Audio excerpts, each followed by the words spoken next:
નમસ્કાર મિત્રો, ચાલો હોમ લર્નિંગની પ્રક્રિયા અંતર્ગત આજે આપણે ધોરણ 6 ગણિત વિષયની અંદર પ્રકરણ નંબર 4 ભૂમિતિના પાયાના ખ્યાલો વિશે આપણે અભ્યાસ કરીએ।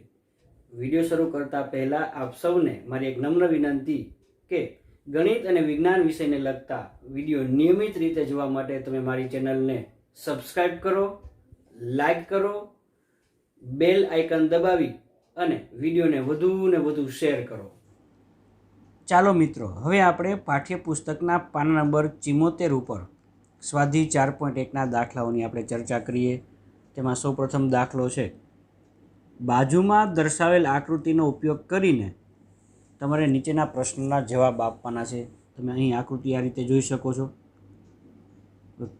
પહેલા પ્રશ્નનો જવાબ આપવાનો છે, તમારે 5 બિંદુઓ દર્શાવો।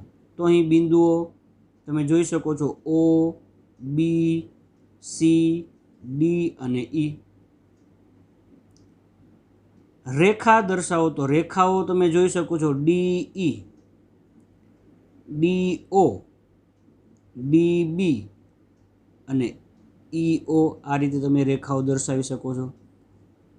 4 કિરણો દર્શાવવાની વાત છે તો કિરણ DB એટલે ડી ઉદ્ભવ બિંદુ થશે અને બી તરફ અનંત સુધી લંબાયેલું છે। તે જ રીતે DE, તે જ રીતે કિરણ OB, કિરણ OE અને કિરણ EB। આ રીતે તમે કિરણો દર્શાવી શકો। 5 રેખાખંડો દર્શાવો તેમ તમારે પ્રશ્નનો જવાબ આપવાનો છે। તો રેખાખંડ DE, રેખાખંડ EO, રેખાખંડ OB, રેખાખંડ EB। આ 5 રેખાખંડો આ રીતે દર્શાવી શકાય। દાખલા નંબર 2, આપેલા 4 મૂળાક્ષરોમાંથી દરેક વખતે માત્ર 2 મૂળાક્ષરોનો ઉપયોગ કરી આપેલ રેખાના શક્ય તેટલી એટલે કે 12 રીતે નામ આપો। સૌપ્રથમ આપણે એક રેખા દોરીએ। આ રેખા ઉપર A, B, C અને D આ રીતે 4 બિંદુઓ દર્શાવીએ। હવે એક બિંદુ A લઈ અને જો આપણે રેખાનું નામકરણ કરવું હોય તો રેખા AB, રેખા AC, રેખા AD આ રીતે કરી શકાય। હવે એક બિંદુ આપણે B લઈએ તો રેખા BA, રેખા BC, રેખા BD આ રીતે નામકરણ કરી શકાય। હવે એક બિંદુ તરીકે આપણે જો C લઈએ તો રેખા CA, રેખા CB, રેખા CD આ રીતે તમે દર્શાવી શકો। અને બિંદુ D લઈએ તો રેખા DA, રેખા DB, રેખા DC આ રીતે તમે કુલ 12 રીતે આ આપેલ રેખાનું નામકરણ કરી શકો। દાખલા નંબર 3, આકૃતિનો ઉપયોગ કરીને નીચેના પ્રશ્નના જવાબ આપવાના છે। તમે અહીં એક આકૃતિ જોઈ શકો છો। પહેલો પ્રશ્ન છે, E બિંદુને સમાવતી રેખાઓ કઈ કઈ છે? તો E બિંદુને સમાવતી રેખાઓ તમે જોઈ શકો છો, એક રેખા AE, એક રેખા FE, એક રેખા BE અને રેખા DE। આ 4 રેખાઓ છે તે બિંદુ E ને સમાવે છે। બીજો પ્રશ્ન છે, એ બિંદુમાંથી પસાર થતી રેખાઓ આપણે લખીએ તો રેખા AE, રેખા AB, રેખા AD। ત્રીજો પ્રશ્ન છે, O બિંદુ છે તેવી રેખાઓ। હવે O બિંદુ હોય તેવી રેખાઓ છે OC કહો કે રેખા CO કહો। D, એકબીજાને છેદતી હોય તેવી રેખાઓની 2 જોડ લખો તો રેખા AE અને રેખા CO જે B બિંદુમાં છેદે છે અને રેખા EF અને રેખા AE તે એકબીજાને E બિંદુમાં છેદે છે। દાખલા નંબર 4, કેટલી રેખાઓ પસાર થાય છે? તેમાં A એક બિંદુમાંથી અને B 2 બિંદુમાંથી। આ બંને પ્રશ્નના જવાબ આપવાના છે। તો એ પ્રશ્નનો જવાબ આપવા માટે આપણે અહીં એક આકૃતિ દોરીએ। એક બિંદુમાંથી અસંખ્ય રેખાઓ પસાર થાય છે। તમે અહીં જોઈ શકો છો, બિંદુ O છે તેમાંથી અસંખ્ય રેખાઓ પસાર થઈ શકે છે।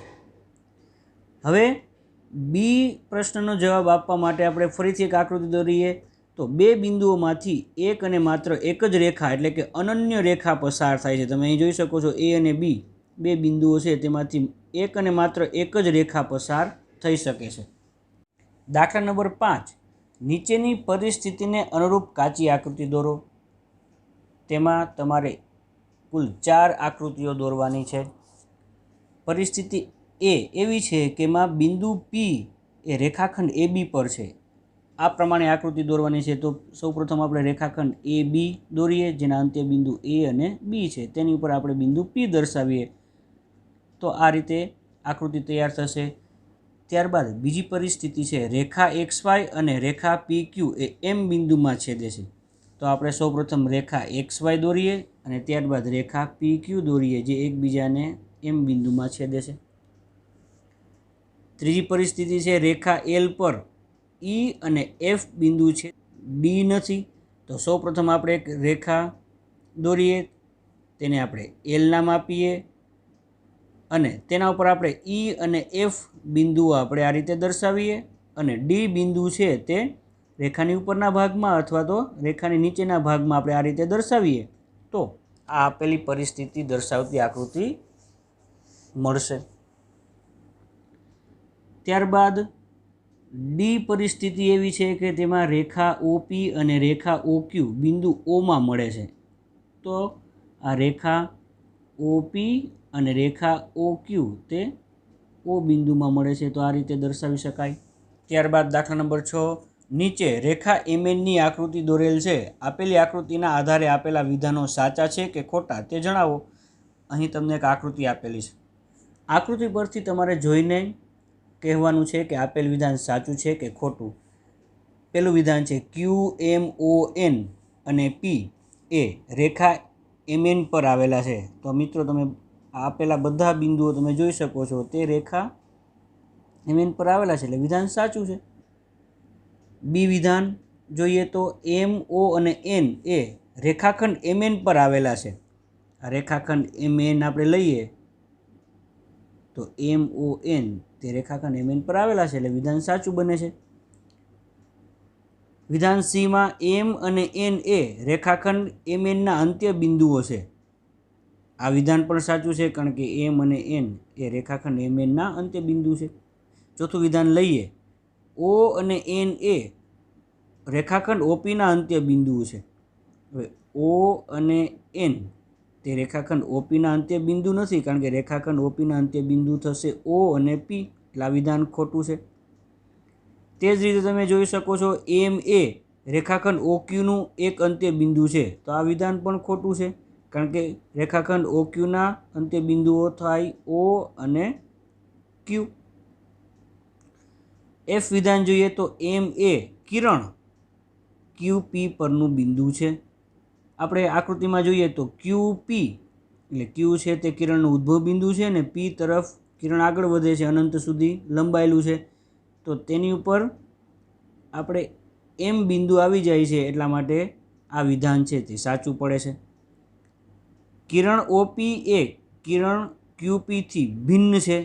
આ વિધાન પણ સાચું છે. કિરણ OP અને કિરણ QP આ બંને કિરણો ભિન્ન છે, કારણ કે બંને કિરણોના ઉદ્ભવ બિંદુ જુદા જુદા છે.